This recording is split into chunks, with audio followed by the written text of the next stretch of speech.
Y entonces aquí hay un punto que es importante respecto al fascismo. Porque ustedes se han dado cuenta que nos tratan a nosotros los liberales que creemos en el mercado de fascistas. A mí cuántas veces no me lo han dicho.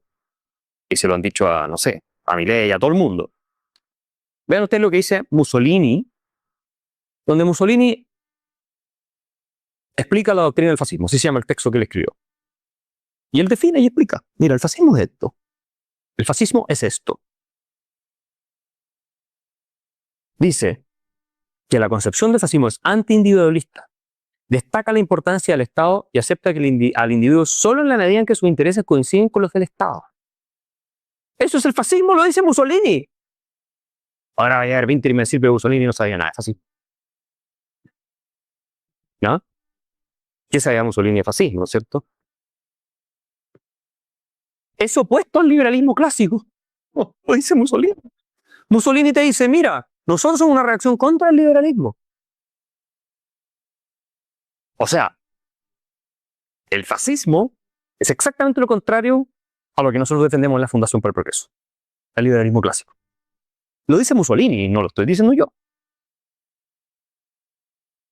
Pero voy a seguir. Dice, el liberalismo negó al Estado en nombre del individuo, el fascismo lo reafirma. Y Mussolini agrega en ese mismo texto, nada fuera del Estado, nada contra el Estado, todo dentro del Estado. Por eso es un sistema totalitario. Porque el totalitarismo implica la politización completa de la sociedad y la vida individual. Nada de lo que hacemos, absolutamente nada, queda fuera del control estatal.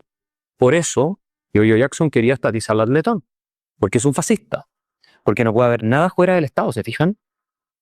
El Estado, es decir, ellos, los que controlan el poder, tienen que tener el control absoluto de nuestras vidas. La sociedad civil no puede existir al margen del Estado. Y eso que el fascismo de Mussolini fue en muchos sentidos más blando que el nazismo en Alemania. Y definitivamente que la Unión Soviética. Después lo vamos a ver. Pero lo dice Mussolini. O sea, no lo digo yo. Ahora, un dato interesante de Mussolini en la entrevista que lo cuenta Emil Ludwig. Mussolini le dice, pero si yo era comunista. Del comunismo transité al fascismo, pero yo era comunista. ¿Qué podía ser si no socialista o más bien comunista? Y se definía como un comunista autoritario. Mussolini viene del comunismo. Y un dato que poca gente sabe. Mussolini, que también pasó hambre, pasó muchos problemas desde el punto de vista personal, económicos, etc. ¿Saben lo que llevaba en el bolsillo siempre? Como amuleto, una medalla de Karl Marx. Es histórico.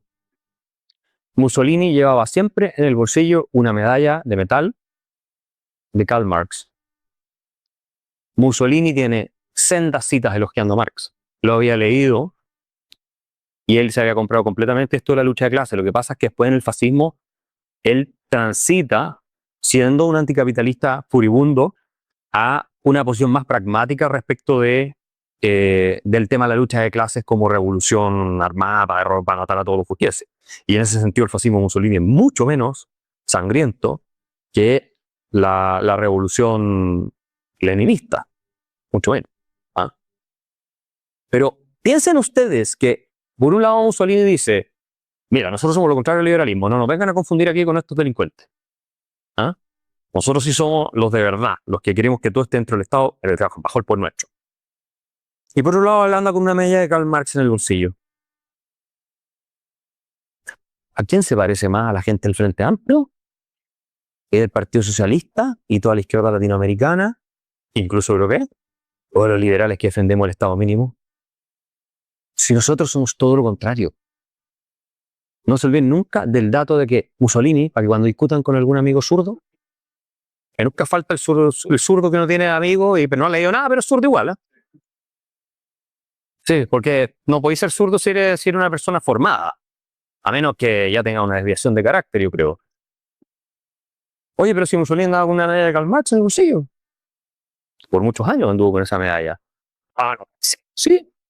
Y de hecho tiene sendos elogios a Marx también, ¿no? Y no es el único. sea, el romanticismo, esta idea de poner los sentimientos por sobre la razón, juega un rol esencial en el auge del nacionalsocialismo alemán. De estas pulsiones revolucionarias y de la creación del paraíso sobre la tierra, este utopismo, etc. Y en 1920 se funda el Partido Nacional Socialista Alemán, que es sobre la base del Partido Obrero Alemán, o sea, el Partido Nacional Socialista Obrero Alemán. Y acá entramos un poco al fondo del asunto, de por qué este es un partido socialista. Y básicamente es anticapitalista. Es un partido anticapitalista y antiburgués. Eso es lo que es. ¿Ah? El partido emite, cuando se funda, un programa de 25 puntos. Yo saqué algunos nomás acá, pero que ustedes pueden ver que son obviamente completamente antiliberales y anticapitalistas, ¿no? O sea, por ejemplo, los actos de los individuos no pueden contradecir los intereses de la comunidad. Esto lo dicen los nazis. El interés de la comunidad es anterior a los actos del individuo. La comunidad entendida y definida como entienden obviamente los nazis, como el cuerpo colectivo, el organismo, ¿cierto?, social alemán. La Volksgemeinschaft. Sí. Entonces dice, primero, solamente los de la raza pueden ser ciudadanos. Y, bueno, eso es importante. Esto es parte esencial del partido. Ningún judío puede ser miembro de la raza. Esta es la cosa racial de ella. Pero después vienen puras cuestiones económicas, prácticamente. O sea, tienen que abolirse todas las rentas que no sean basadas en la producción. O sea, se acabó el lucro. Alguien decía eso, ¿se acuerdan? El lucro es malo. El lucro es malo, salvo cuando tú estás trabajando en el campo, estás haciendo tus cosas, ahí te puedes quedar con lucro.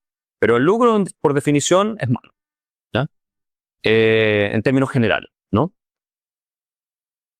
Entonces, se acaban los intereses. El lucro de los intereses. O sea, yo no puedo darte un crédito y cobrarte intereses. ¿Quiénes están fundamentalmente metidos en el negocio del crédito? Obviamente los judíos. Por eso ellos relacionan todo este capitalismo con los judíos también.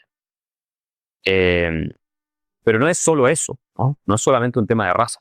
Solo los nazis no podían ser procapitalistas. Es una cosa delirante decir que los nazis eran procapitalistas si entendían que el capitalismo iba de la mano con la supuesta raza que explota a través del sistema financiero y todo lo demás.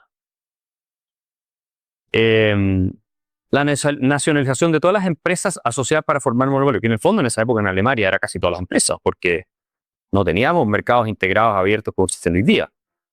¿Ya? O sea, nacionalizaciones de empresas. ¿Quién determina cuáles son las empresas asociadas para formar monopolio? Bueno, ellos mismos. Después, el reparto de beneficio de toda la industria pesada, que es el corazón de la economía alemana, la industria pesada. O era el corazón de la economía alemana. Hay que distribuir. ¿Les parece muy capitalista, muy liberal? ¿Esto es Adam Smith? ¿O esto suena más a un programa tipo Partido Socialista? ¿O Frente Amplio? ¿Sí o no? Claro. Entonces esto no tiene nada que ver. Y después vamos a ver, pero hay que tomarse el tiempo de leer estas cosas. Y aparte esto lo estamos grabando, entonces para que la gente lo pueda ver en YouTube y diga, oye, yo no tenía idea de eso. ¿Ya? Pero así parte el Partido Nacional Socialista. Un sistema de pensiones a gran escala para los ancianos. Ya uno puede decir, bueno, pero ¿cómo eso? Ya está bien, lo dijeron los nazis, pero es algo que sí, pero obviamente lo que ellos tenían pensado era el sistema estatal de pensiones que venía de época de Bismarck, en la cual todos eran dependientes del Estado, el sistema de reparto. Que es lo que se hace en Chile, el primer país del mundo, es irse contra el sistema estatal de pensiones de Bismarck y de los nazis. ¿Y qué es lo que quieren hacer nuestros gobernantes de hoy? Volvernos al sistema de pensiones de los nazis. Que por lo demás queda vigente en muchas partes del mundo todavía. No quiero decir porque ser partidario de un sistema de reparto necesariamente eres nazi, pero estás diciendo que los ciudadanos tienen que depender del Estado, del poder político, porque así tú los controlas. Y eso lo decía Bismarck, yo lo tengo en el libro Parásitos Mentales. Él dice literalmente que la idea de un sistema de pensiones, de reparto, es controlar a gente, porque en la medida en que dependen de la pensión que tú les vas a dar, son sumisos al poder del Estado y de la autoridad, y del rey, en este caso, el rey de Prusia. Más claro, echarle agua. Nadie puede estar de acuerdo con un sistema de pensiones de reparto si cree en la libertad, ¿no? Y menos aún si cree en la solvencia financiera del Estado, porque además son insolventes, los sistemas no pueden funcionar. Reforma agraria.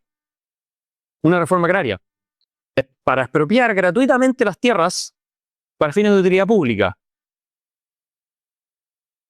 ¿A quién se le ocurrió eso en Chile? No, a Alessandri no se le ocurrió. A Alessandri se lo impuso la Alianza para el Progreso, que fue fundamentalmente diseñada por Raúl Prebisch y otra gente bajo el gobierno de un demócrata, Kennedy.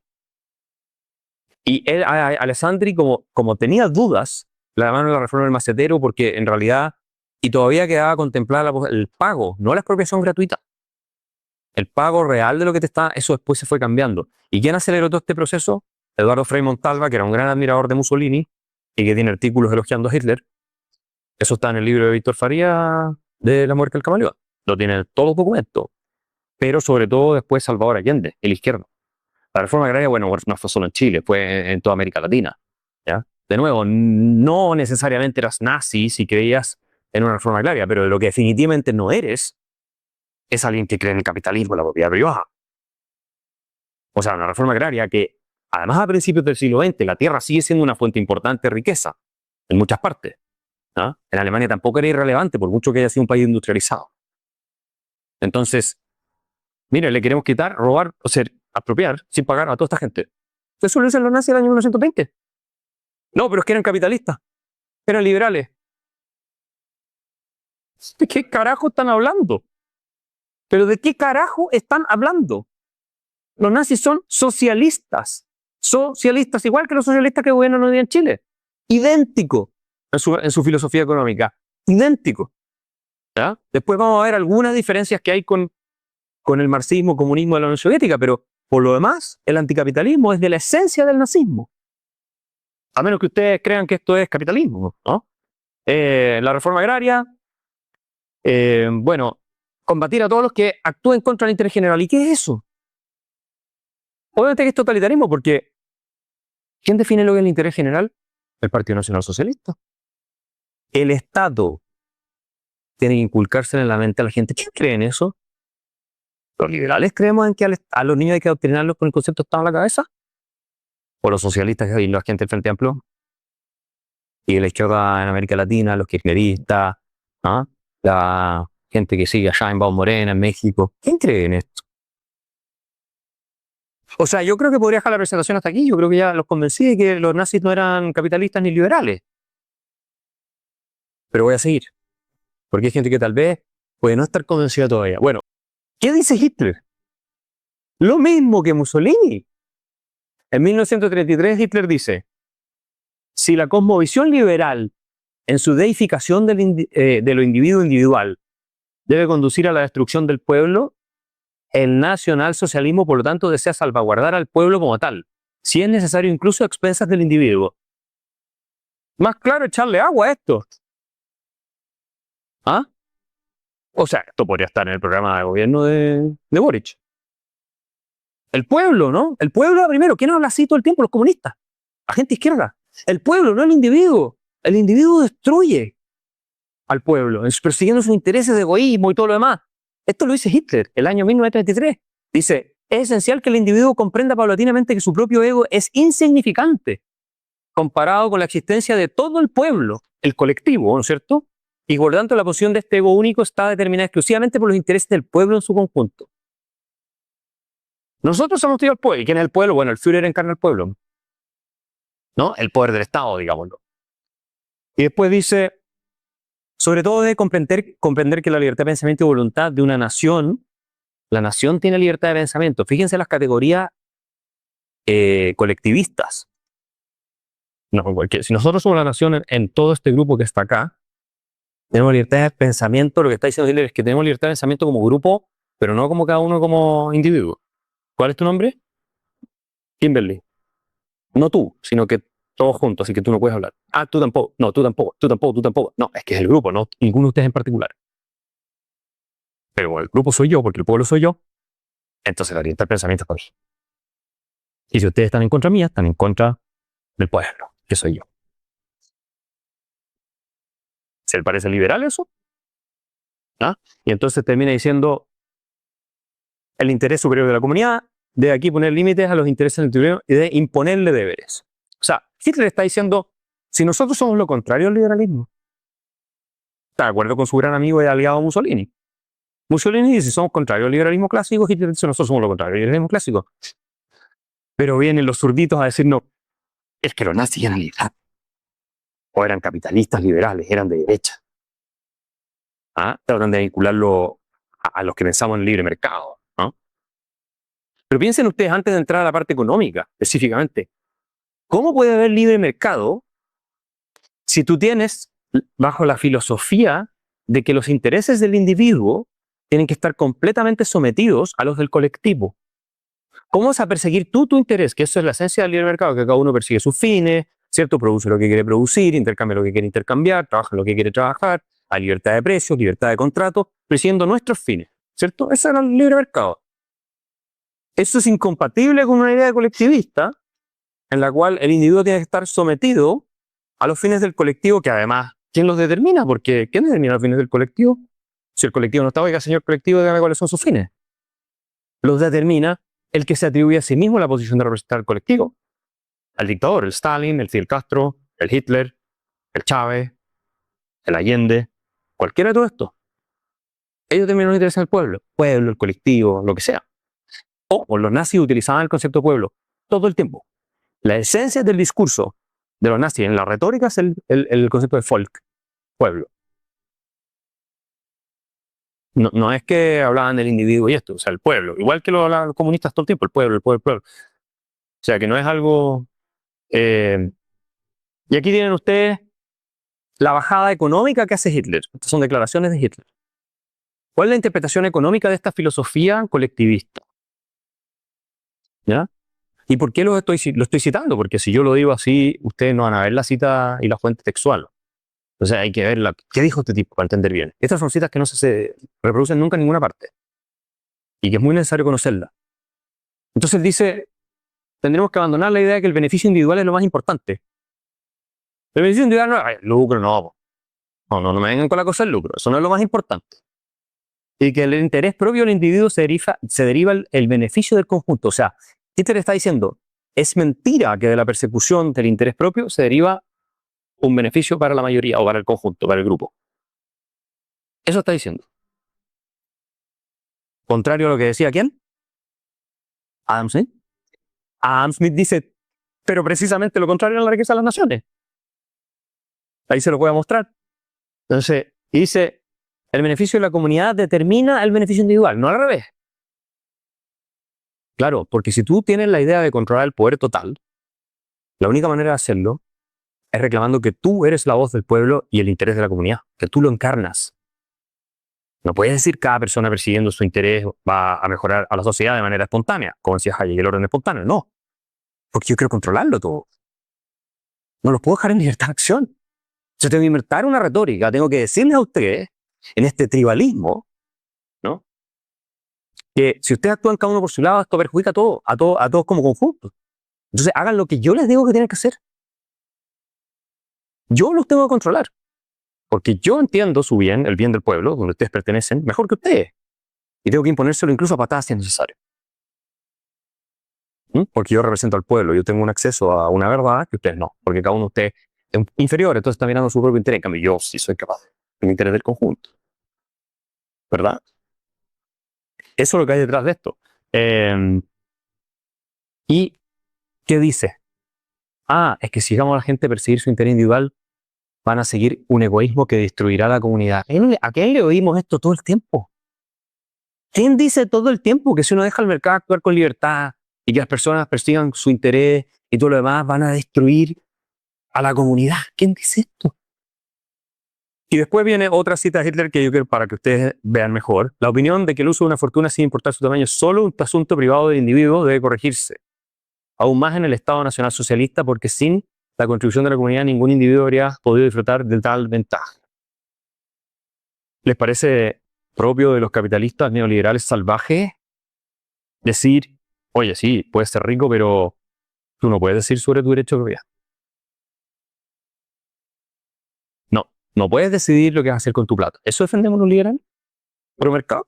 Al revés. Se nos critica todo el rato porque, en teoría, supuestamente no nos importan los demás y queremos ganar mucha plata y cada rico hace lo que quiere con su plata. Bueno, Hitler decía que no, esto no se podía. Entonces tenía que haber un control. No, tú no puedes disponer de tu riqueza como tú quieras. El Estado tiene que decirte a ti cómo disponer tu riqueza, tiene que estar en función de la sociedad civil. No de la sociedad civil, sino que del político que supuestamente representa al pueblo. ¿Ya? Y ahí hay una idea económica que es una falacia completa, que la repetía Fernando Adrià con un debate una vez, que es la misma que está diciendo Hitler acá. Que, no, es que si eres rico es por la contribución de la comunidad. No es cierto. No es verdad. Nadie se hace rico porque la comunidad lo hizo rico. Es al revés. El individuo, la persona, se hace rica en colaboración con la comunidad, pero enriqueciendo al mismo tiempo a la comunidad. O sea, digámoslo así. Si Argentina ganó el último mundial de fútbol, ¿cierto? No es que Messi ganó el mundial porque el resto del equipo estuvo ahí para él. Sí, lo necesitó para ganar el mundial. Pero la verdad es que sin Messi no ganaban el mundial. ¿Me explico? No es lo mismo, la contribución que hace él es mucho más grande que la de los demás. Como la de Elon Musk, que es más grande que la gente que trabaja en SpaceX. Como la de Henry Ford en su minuto fue más importante que la de la gente que trabajaba en su planta. Ellos eran reemplazables. Henry Ford no era reemplazable. Elon Musk no es reemplazable. Ninguno de ellos es reemplazable. Andrew Carnegie no era reemplazable. ¿Ya? Entonces es una falacia completa este argumento. Es no entender nada de economía, pero bueno, por eso eran socialistas. Y aquí está Adam Smith. ¿Y por qué lo pongo? Para que ustedes vean que Adam Smith, que es el padre de los liberales, por lo menos en materia económica, en tiempos modernos o desde que existe toda esta corriente, dice que al perseguir su propio interés, a menudo el individuo, ¿cierto?, promueve el de la sociedad con mayor eficacia que cuando realmente pretende promoverlo. Esto es muy importante, porque Adam Smith, padre del liberalismo, no solo se dio cuenta del orden espontáneo, las fuerzas del orden espontáneo, sino que además nos advirtió, cuidado con la gente que dice que viene a hacerle el bien a la comunidad. Son los lobos con piel de oveja. Estos tipos la van a terminar destruyendo. Esos son los nazis. Esos son los socialistas. Esos son los comunistas. O sea, Smith, todo lo contrario de lo que dice esta gente, ¿no? Y vean ustedes ya para, no sé, Exhibit, como dicen los juicios en Estados Unidos, Exhibit A, Exhibit B, Exhibit C. Esto ya es definitivo.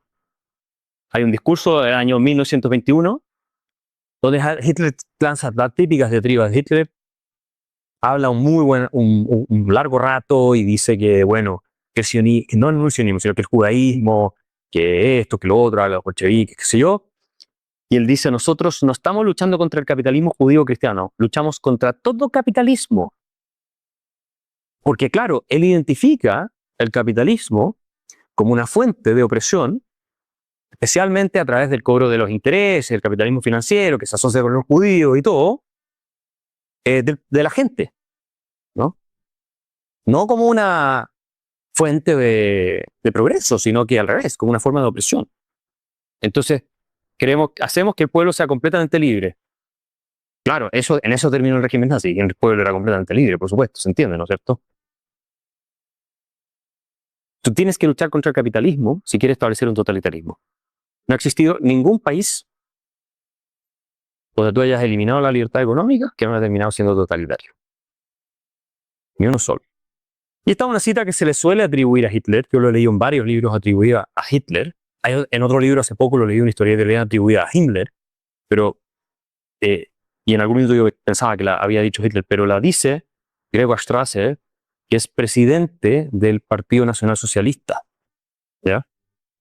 Fue presidente del Partido Nacional Socialista Alemán, y que después, y ahí viene otra gente, mucha de izquierda, a decir, sí, pero es que a Hitler no le gustaba Strasser porque Strasser era muy socialista y de izquierda, en cambio Hitler era más derecha procapitalista. Nada que ver. Y por eso lo terminan matando. A Strasser, de hecho, lo terminan matando. Eran rencillas, Strasser era demasiado popular, le estaba yendo muy bien, y tenía un enfoque más dogmático, pero ellos estaban juntos y apoyaron juntos el programa de los 25 puntos del año 20. O sea, trabajaron juntos mucho tiempo. Y Hitler estaba de acuerdo con las propuestas de Strasser. Lo que pasa es que después se da cuenta, astutamente como político, que necesitan los industriales. ¿Ya? Que necesita a cierta élite. Entonces, que si él llegaba a amenazarlos como estaban haciendo hasta entonces, que casi con una revolución marxista, que era lo que proponían los comunistas, que era la segunda fuerza más grande o la fuerza más grande en Alemania en un minuto, no iba a tener ese apoyo para salir adelante y lograr su objetivo. Dice que en el mundo liberal los negocios vienen primero y luego viene el Estado. No, eso está mal, dice Hitler. No pueden ser los negocios primero. El nacionalsocialismo dice el Estado dirige la economía. El Estado no está para los negocios, sino que los negocios están para el Estado. Perdón, este era un report de las SS, no era Hitler. Un report de las SS. Bueno, pero va en la misma línea de lo que decía Hitler. Ahora, esta es una cita muy importante porque este señor Friedrich Pollock es un marxista, fundador de la escuela de Frankfurt, ¿cierto?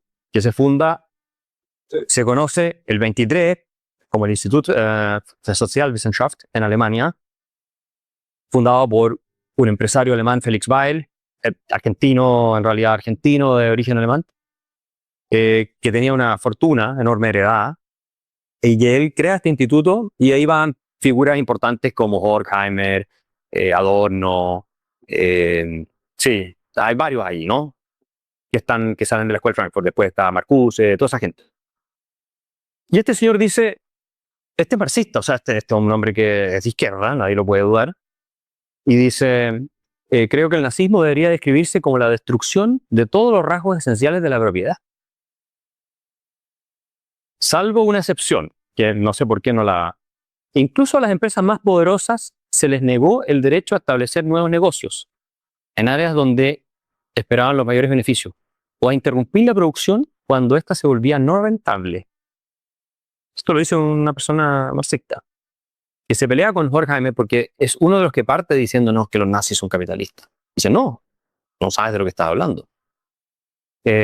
Estos derechos fueron transferidos en su totalidad a los grupos gobernantes. Bueno, la propiedad no vale nada. Lo dice uno del lado de la izquierda, que vivió la época, que vivía ahí, que vio el nazismo, que entendía la teoría marxista, que entendía la teoría nacionalsocialista y vio la práctica política económica de los nazis. ¿Ya? Y estaba de acuerdo, curiosamente, con Ludwig von Mises, que, como ustedes saben, es el más grande economista del siglo XX, liberal, que también es austríaco, vio el auge del nazismo, vivió en Europa, venía de todo ese contexto cultural. Y él manda una carta al New York Times, Ludwig von Mises, porque también molesto, igual que Hayek, de que dijeran no, que los nazis son casi que capitalistas, defensores del capitalismo. La Transwirtschaft, ¿saben lo que significa eso? Zwang, que es fuerza. Wirtschaft es economía. La economía forzada. Así se conocía en Alemania. Que no hay libertad. Tú haces lo que te dice el poder. Y dice von Mises ahí, dice que mantiene nominalmente algunas instituciones del capitalismo. O sea, no realmente, sino que nominalmente. ¿No? Y dice lo mismo que decía nuestro amigo Pollock. Dice, el trabajo, se abolieron los salarios. O sea, el gobierno determina cuánto le pagas a quién y dónde trabaja. No hay libertad de contratación ni de fijar salario libremente. Súper liberal económico. Súper. ¿No? Dice, fija los salarios y asigna a cada trabajador el lugar donde debe trabajar. Eso hace el gobierno. ¿En qué países se hacía eso también? En todos los países comunistas. Se hacía exactamente lo mismo. La propiedad privada permaneció nominalmente intacta. Sin embargo, en la práctica, los antiguos empresarios han sido reducidos a la condición de gerentes de tienda. Como el gerente de un almacén, un jefe de un almacén, que tiene que hacer lo que le dice el jefe del dueño. Bueno, el gobierno les dice qué y cómo producir, y a qué precios y a quién comprar, a qué precios y a quién vender. Las empresas pueden protestar, pero al final decide el gobierno. El intercambio mercantil en principio son, por lo tanto, solo una farsa. El gobierno es el gobierno, no las demandas de los consumidores lo que dirige la producción. El gobierno, no el mercado, fija los ingresos y gastos de cada individuo. Este es el socialismo con la apariencia externa del capitalismo. Planificación integral y control total de todas las actividades económicas por parte del gobierno. Se conservan algunas etiquetas de la economía de mercado capitalista, pero su significado es completamente distinto al de una auténtica economía de mercado. Y es lo mismo que dice Pollock, exactamente lo mismo que dice Pollock. Uno liberal, el otro marxista. Pero eso lo dice él. Esto lo dice en 1941. Y en un libro, que en español se tradujo como Hitler me dijo, ¿ya? Hermann Rauschning fue miembro del Partido Nacional Socialista y conversó con Hitler muchas veces, y eso él lo escribió en un libro después, de las conversaciones que tuvo. Hitler le confiesa a Rauschning, le dice, no voy a ocultar que he aprendido mucho del marxismo. Lo dice Hitler. Lo que me ha interesado e instruido de los marxistas son sus métodos. Todo el nacionalsocialismo está contenido en él. Todo el nacionalsocialismo está contenido en el marxismo. ¿Qué lo dice Hitler? Ahora va a llegar alguno también del Frente Amplio y decir, ¿pero qué sabía Hitler del nacionalsocialismo? No tenía idea. Las sociedades obreras de gimnasia, las células de empresa, los desfiles masivos, los folletos de propaganda redactados esencialmente para ser comprendidos por las masas, todos estos métodos nuevos de lucha política fueron inventados por marxistas. No necesitamos más que apropiármelos y desarrollarlos para procurarme el instrumento que necesitábamos. Esas son palabras de Hitler.